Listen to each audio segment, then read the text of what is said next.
Giù le mani dalla marmolada, per cui difenderemo con le nostre unghie e fino in fondo quel confine. Il Veneto si batterà in tutti i modi per non perdere la Marmolada. Casus belli la decisione dell'Agenzia del Territorio di Roma di spostare il confine catastale tra Veneto e Trentino, ponendo fine ad una disputa decennale. Il confine tra le due regioni viene fissato sulla linea della cresta della Marmolada, che da Punta Rocca scende verso il passo Fedaia.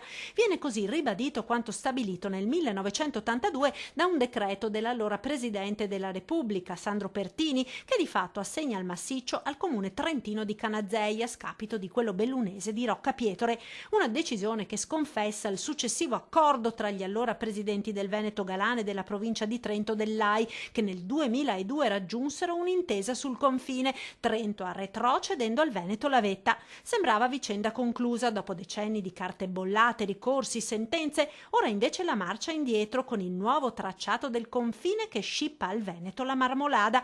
Canazei esulta, il bellunese già privato di Sappada si prepara alle barricate con il sostegno della regione, che sta valutando tutte le azioni necessarie da intraprendere a livello legale, giudiziario e amministrativo. Ho ereditato una partita di scartoffie da paura, di sentenze contro sentenze e quant'altro. Cercheremo di risolverla. Con il Trentino andiamo d'amore d'accordo e anche con Bolzano, quindi con l'Alto Adige e con Trento. Una questione che deflagra proprio nel momento in cui Veneto e Trentino Alto Adige sono impegnate insieme nel portare a casa le Olimpiadi invernali del 2026 e che riapre l'annosa vicenda degli impianti di risalita sul massiccio. Scrive in una nota l'assessore al turismo Federico Caner: non vorrei che la nuova demarcazione catastale fosse motivata dall'esigenza di rendere possibile il ventilato progetto del comune di Canazei di realizzare un nuovo impianto di risalita alla vetta della Marmolada, tutto in territorio trentino. Si preannuncia una nuova lunga battaglia legale.